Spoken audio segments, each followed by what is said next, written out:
c'est l'heure, Philippe, du portrait inattendu d'Hélène Manarino. Vous connaissez Hélène Manarino, Alex Lutz? Eh ben, enchanté. Enchanté. Bonjour Alex Lutz. Ce matin, je suis face à vous pour dévoiler quelques indiscrétions, quelques souvenirs. Qui se cache derrière cet homme rêveur? Un aspect que vous cultivez, peut-être sans le vouloir, mais en tout cas depuis l'enfance et dans plusieurs domaines.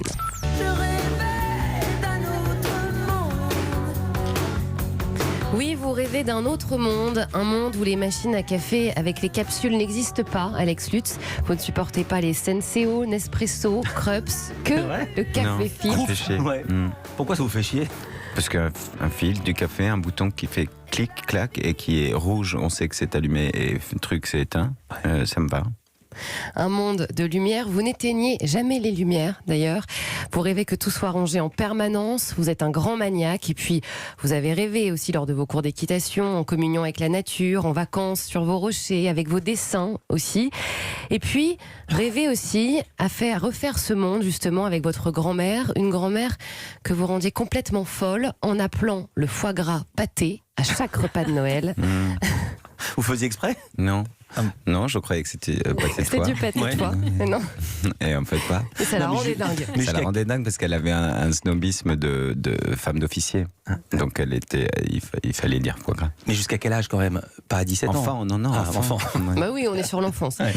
Le rêve de surprendre votre sœur, notamment avec ses Barbies. Petit, vous avez rêvé de voir toutes ces créatures avec une autre coiffure. Vous avez donc pris vos ciseaux et vous vous êtes imaginé coiffeur. Vous avez coupé les cheveux de ces petites poupées. J'ai voulu bien faire. Vous vouliez bien faire et je rappelle que c'était une surprise pour votre sœur, sauf que comme vous êtes exigeant, la coiffure n'a jamais été satisfaisante, donc vous avez coupé de nouveau, puis recoupé et elles ont toutes terminé chauves. Non mais elle avait fait une coupe au carré et je m'étais dit ça lui fera plaisir d'avoir sa coupe, la même coupe. Mais c'était toujours en biais, donc j'ai pas arrêté de remonter. Bon, j'ai niqué cette pauvre Barbie, quoi. Voilà. Effet de surprise raté, rêve brisé, Alex Lutz. C'est peut-être une vengeance cachée, puisque petit, votre sœur vous lisait très souvent Bambi. Sauf qu'elle pleurait dès le début quand la maman de Bambi meurt, donc vous n'avez jamais connu la fin de l'histoire. Pendant des années, je ne savais pas comment ça finissait, elle chialait comme un veau. Je la salue, Laurence Lutz, c'est elle qui nous a dit ça. Qui chiale comme un veau? Qui chiale comme un veau, pour un oui, pour un non. Enfin, toute la famille, moi je pleure très facilement aussi. Ouais. Vos parents également. Ils vous écoutent aussi. Oui, des sacrées surprises. Votre maman vous surnommait le courant d'air. Vous rêviez d'évasion et ça a été le cas dès que vous avez votre mobilette. Votre famille ne vous voyait quasiment plus. Vous partiez pendant 3 jours sans donner de nouvelles. Vous avez donc... Et vous avez donc connu le rêve de beaucoup de gens. Vous avez été le premier à avoir un tam-tam. Vous savez, ce petit gadget où vous recevez une alerte qui vous demande... C'est une exigence de ma mère. Exactement. Vous recevez une alerte qui vous demande de vous rendre dans une cabine téléphonique pour appeler justement la personne qui vous envoie un petit rappel. Coucou, je suis là. Donc votre maman s'est dit, c'est la solution pour savoir pour le localiser. où il se trouve. Sauf que vous ne vous en êtes jamais servi. Il est toujours resté au fond de votre sac. Là où vous avez réalisé votre rêve, mais à ne pas reproduire chez vous, c'est d'imiter en permanence les signatures de vos parents lors des différents mots de la part de votre école. Vous réceptionniez tous les courriers. Ni vu ni connu, on ne vous a jamais soupçonné de mensonge, Alex Lutz. Mais... vous évadez finalement, c'est arrivé même petit comme ce jour en Italie, vous vous êtes perdu sur la plage, vous étiez vraiment petit, vous avez marché seul le long de la plage pour faire le point peut-être, pour terminer chez un marchand de glace qui a prévenu son autre copain marchand de glace, qui n'était donc pas seul. Ils se sont tous passé l'info et c'est arrivé aux oreilles de vos parents. Et à la fin, ils vous ont proposé une glace et vous avez répondu « Non, je n'accepte pas de la nourriture de la part des inconnus. » Non, vous étiez tout petit. Non, alors c'est ma grand-mère qui me disait toujours ça. Et ils m'ont proposé une boisson. Je me souviens m'être dit, la boisson, je peux pas. Je me souviens m'être dit, j'étais petit, j'avais 3-4 ans, mais je me souviens m'être dit, ils ont peut-être mis du poison dedans.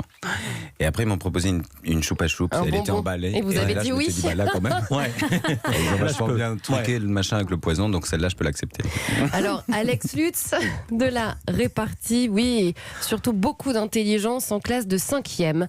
Votre professeur demande à la classe un devoir à faire à la maison, calculer le volume d'une tente, donc de camping, et cette question, combien d'êtres humains pouvons-nous mettre dans cette tente? Oui, Un exercice que vous avez raté 2 fois. Vous étiez le seul d'ailleurs, et quand votre prof vous a dit « Mais enfin Alexandre, pourquoi as-tu raté? C'est facile », vous avez répondu « Mais madame, ils vont tous mourir si on les entasse tous. mais c'est vrai. » C'est une bonne J'ai réflexion en toujours classe de trouvé ça 5e. con avec les maths. On dit, ne mets pas d'histoire avec de Nathalie, Serge et machin en vélo. Dis-moi combien il faut de corps humains inertes dans une tente Alors zippée.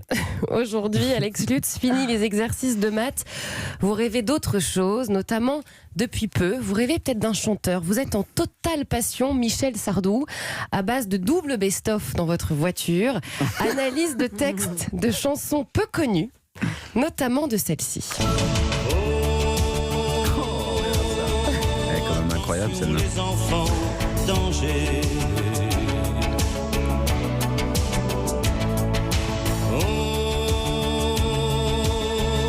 il y a des papas paumés. Voilà, les enfants en danger. Cette chanson vous interpelle car tout simplement Michel Sardou parle de l'adultère. Oui, mais ils avaient des capacités dans les années 80 de se dire tiens, on va faire un truc sur le fait qu'on se trompe. Non, et on fait une belle chanson. Et cette chanson vous passionne? Je trouve qu'ils avaient quand même l'art. Mais non, le personnage me touche parce que enfin, il m'a pas inspiré pour Guy, mais forcément j'ai eu plein de retours après Guy, notamment un retour très très, je le remercie d'ailleurs, très chaleureux et adorable de son fils David, qui est, je crois, dans le clip de cette chanson. Et qui vous a dit quoi? Qu'il était très touché, que ça le renvoyait à plein de choses, et entre l'image d'un artiste et ce qu'il est vraiment profondément, etc., c'est ce qui a été le sujet de ce film aussi, et ça me touchait. Donc forcément, ces artistes populaires m'intéressent en ce moment. Bon bref, rêver sur du Sardou, c'est aussi possible. Alex Lutz, dans ses pensées, le petit prince de Strasbourg, qui fait ce qu'il a envie de faire, a finalement fait de sa vie un rêve. Merci, Hélène. Merci. Conclusion par vous. Vous êtes reconnue dans ce portrait? Oui. Une soif de liberté absolue, vraisemblablement. Et il y aura quoi à Noël chez vous? Il y aura quoi à Noël chez moi? Du pâté? Il y aura du pâté.